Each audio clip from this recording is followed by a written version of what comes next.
Hey there, welcome to the Reinsurance Podcast, the place where we dive into all things reinsurance, the coolest part of insurance. We're your hosts, Jerad and Ben, a couple of ex-practitioners who loved the industry so much we founded Supercede to tackle some of its biggest headaches. And we're here to share our insights and stories with expert guests as we uncover what's really going on in the industry. Hello, everyone, and welcome to our favorite episode of the Reinsurance Podcast, The News. Welcome. I'm your co-host, Jerad Lee. Oh, you almost forgot to add your name there. I did. But it's because you're so excited about the news. It's been so February is an exciting month It is?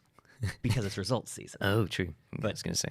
They're not Because results take a while to materialize. Exactly.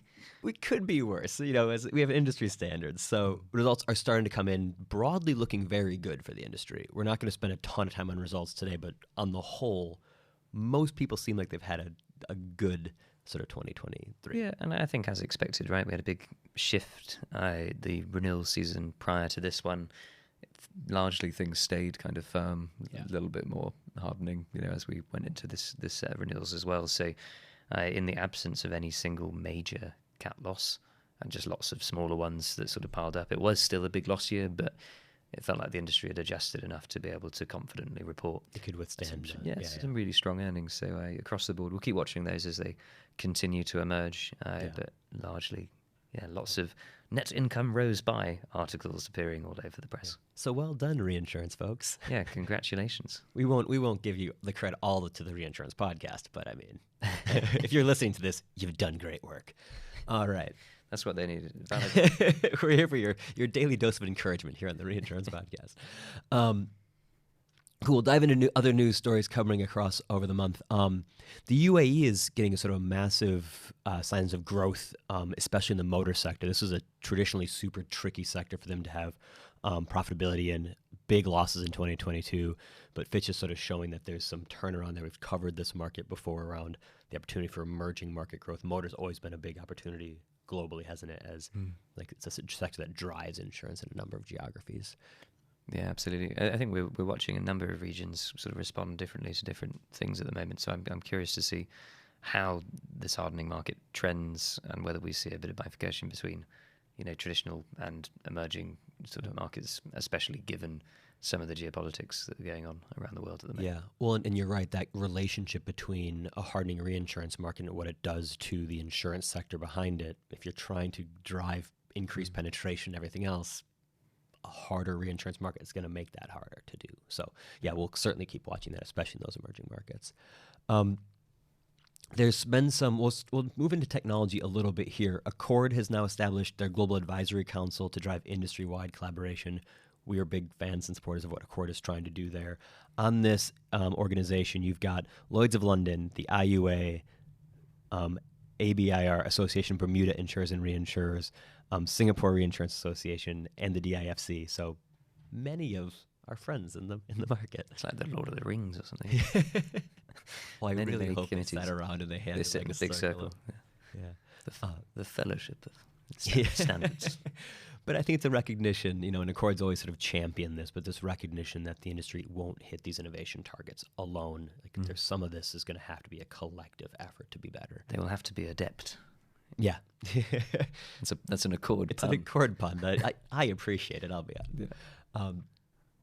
Staying with the technology theme, Gallagher's coming out and doing a lot of talking and adding some information in their InsurTech narrative of 2023 around the role that AI is going to play in the industry. Looking at both the insurance and reinsurance sectors more broadly, but especially within sort of what InsurTechs will be able to do, right? I think it's helping to accelerate how firms like ours develop, but also loads of other things in the direct consumer space and everything else. Yeah, absolutely. I think it's almost watching children trying to catch a butterfly in a net at the moment. We've discovered this really exciting thing, but how and whether we'll be able to harness it usefully sort of remains to be seen. And I know many of us saw posts this month about Gen AI's new text-to-video tool.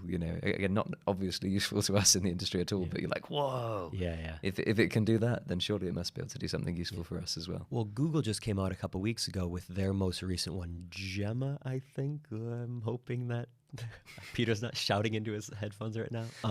But it's getting better at math, which great for our industry if Gen AI begins to know how to do math correctly. But yeah, the acceleration there is going to have a continued impact on the industry. Gemini. Oh, it's Does so make more close. sense. You've just like coined a nickname for it. Yeah, Gemma. Yeah. I'm thinking like the friendly robot, like Gemma, your friendly, supportive AI robot. There's lots of like studies actually on the bias towards naming computer systems with female names. Interestingly, so Because they're far less intimidating and frightening. The fear of This is- world this is- domination that takes over. So you think it was actually a Schwarzenegger-led? Absolutely. Thanks to Yeah. the Terminator, Yeah. they've had to name all other AI things. Absolutely, yeah. Could you imagine if your Alexa talked like the Terminator? This is an extreme interpretation, isn't it? But yeah, anyway. We digress.